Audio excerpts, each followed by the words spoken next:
If Roy Moore does get elected to the Senate, the next move is up to his Senate colleagues. We're joined now by one potential Republican colleague, Senator Tom Cotton of Arkansas.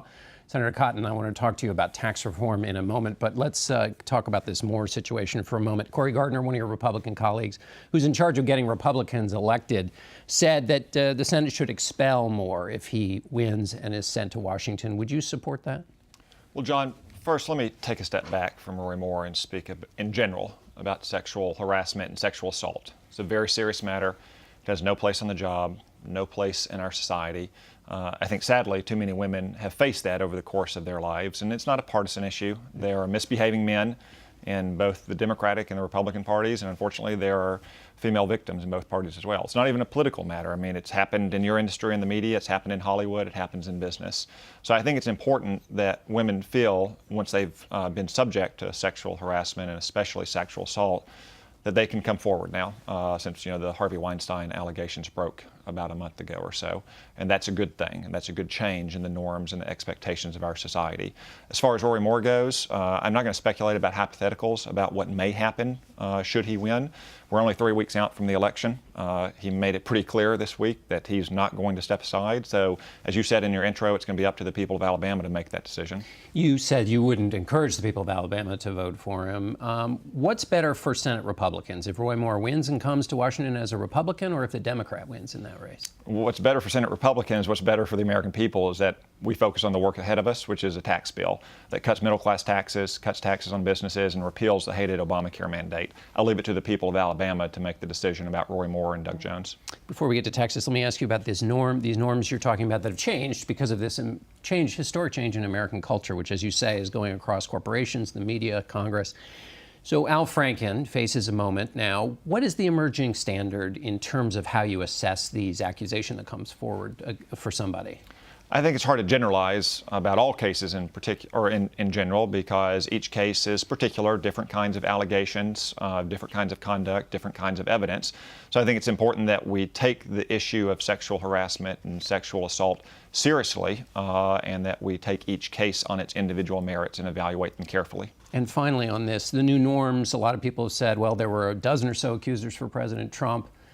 Should these new norms cause a reevaluation of those who came forward and said that he had assaulted them or said done inappropriate things with them? Well, it happened in the middle of the campaign last year, John, and the American people had their say on that as well. And I think what's important is that we take all of these things seriously and that we move forward. In each individual case, we have people who are charged with weighing the evidence, whether it's a court of law in a sexual harassment case, whether it's a Senate Ethics Committee, as Al Franken has said, but it's hard to generalize. But so in that case, it seems to me the position is the voter spoke. That's it for the president. So why wouldn't that be the case with Moore? The voters speak, send him to Washington, it's done, let him serve. Well, that will be an important decision that the people of Alabama will make. Again, if he comes to the Senate because the people of Alabama elect him, and someone files a complaint with the Senate Ethics Committee, as they apparently have done with Al Franken, then it'll be up to the Ethics Committee to weigh the evidence, and then all the individual senators to make a decision based on their findings and recommendations. But I wouldn't want to speculate about hypotheticals in the future. Okay, let's move on to tax reform. 13 million people will be without coverage if the individual mandate is removed, as you'd like to see in this tax cut plan. What happens to those 13 million? Well, John, remember what the hated Obamacare mandate is. It fines an American family if they can't afford their insurance that Obamacare made unaffordable in the first place.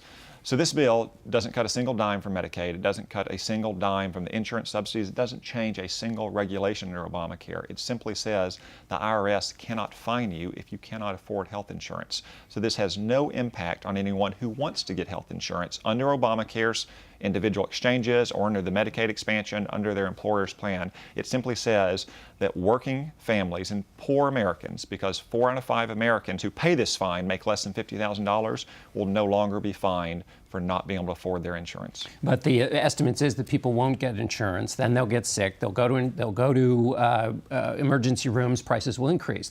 Premiums will increase also because insurers will be insuring a sicker pool of people. So you've got premiums going up, which, what's your answer to that?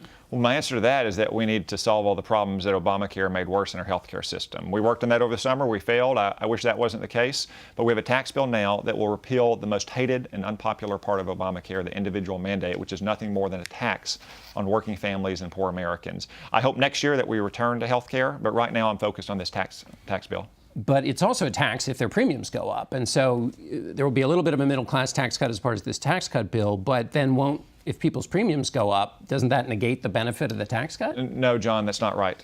So every income group under the Senate bill will see a tax cut.